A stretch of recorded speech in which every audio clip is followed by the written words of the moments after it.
On aime tous la photo et les portraits de famille, de stars, de chefs cuisiniers, de footballeurs, de chanteurs. Aujourd'hui, on va vous parler de portraits de paysans, paysannes.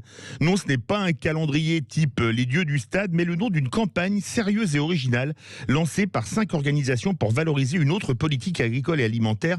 Nous sommes en compagnie de Michel Vampouille, président de la Fédération Terre des Liens. Michel Vampouille, bonjour. Bonjour. Comment est née cette campagne et quelles organisations la pilotent ? Alors c'est une campagne qui est organisée par Terre de Liens, par la Confédération Paysanne, le réseau des CIVAM, Accueil Paysan et la FADER, qui est une fédération nationale également. Elle est née du constat qu'ont fait beaucoup de nos paysans pendant la période du Covid, qui ont vu revenir des hommes et des femmes, des Français, qui sont venus les voir pour trouver des produits de proximité et de qualité, et qui ont découvert à cette occasion que le métier de paysan était un beau métier, et que c'est un peu l'idée aussi de sortir de ce discours très fréquent de l'agribashing, qui est un peu une réalité, mais qui est souvent exagéré par des représentants officiels de la profession agricole. Il y a beaucoup d'agriculteurs qui sont bien dans leur métier, heureux de leur métier, et qui ont envie que leurs pratiques, qui sont plutôt sur l'agroécologie, sur la commercialisation de proximité, se développent pour recréer du lien entre l'ensemble des citoyens français et les producteurs de nos produits alimentaires. Alors justement, on parle beaucoup des commerçants, des restaurateurs, des bistrotiers, des hôteliers, mais quelle incidence a le Covid sur le monde agricole ? Dans quelle situation sont aujourd'hui les paysans ?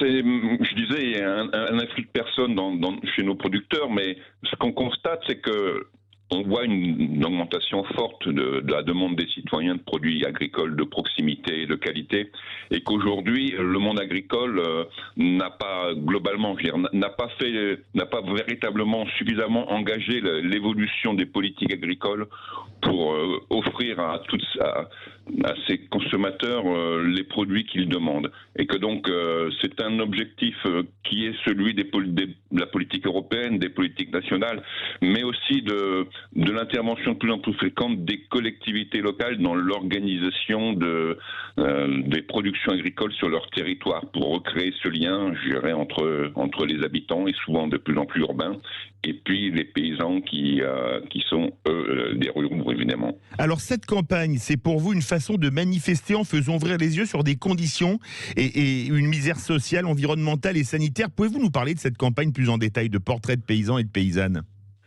Mais cette campagne, elle a justement pour vocation de faire le portrait de paysans et de paysannes qui cherchent à sortir de cette image de misère sociale du monde agricole, qui est une réalité très largement partagée, mais dont nous pensons qu'une manière d'en sortir, c'est de recréer du lien direct entre des paysans et des consommateurs, et des urbains ou des consommateurs ruraux d'ailleurs, pour justement permettre aux paysans de revivre dignement leur métier en vendant leurs produits à un prix qui leur permette de vivre dignement, et en faisant la démonstration qu'on peut aujourd'hui alimenter nos citoyens avec une agriculture qui respecte l'environnement, qui respecte la qualité des produits.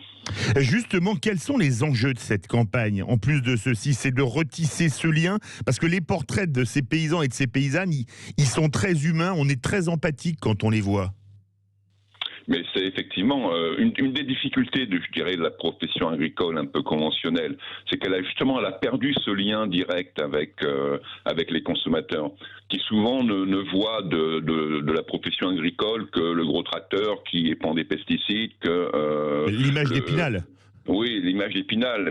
Et donc, recréer du lien, c'est une manière effectivement de redonner de la dignité à ce beau métier qui est celui de paysan. Et justement, quels sont vos objectifs à long terme ?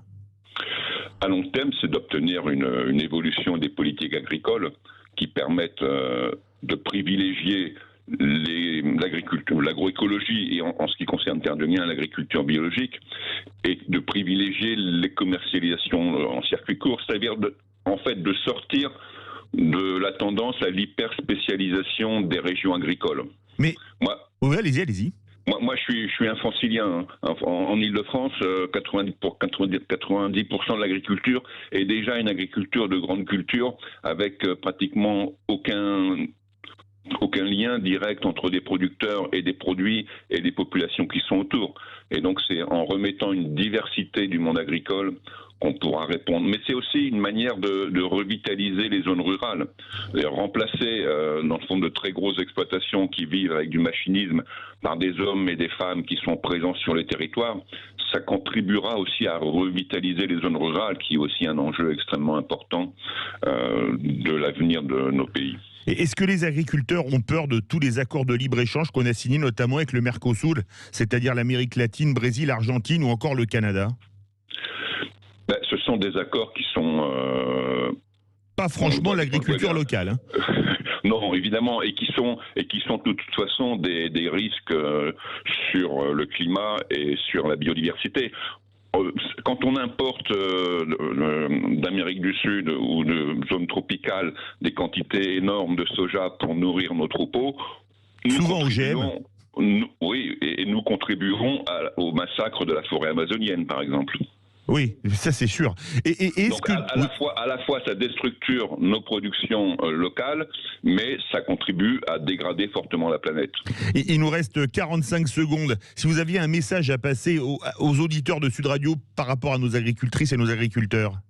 Mais c'est d'aller voir sur les sites internet de nos différentes structures quels sont les paysans qui sont à proximité de chez eux, qui font de la vente directe ou qui font de la vente en amas ou qui quelquefois ont des magasins de producteurs, pour aller les rencontrer et discuter avec eux. Eh bien écoutez, voilà un bon message. Acheter local, small is beautiful, comme on dit dans la langue de Shakespeare. Merci beaucoup, Michel Vampouille. Je rappelle que vous êtes président des fédérations Terre des Liens. Vous êtes bien sur Sud Radio, 7h22. Tout de suite, on retrouve notre coach de vie, Cécile Tardy, dans Mieux dans ma vie, qui va nous faire en direct notre lettre au Père Noël.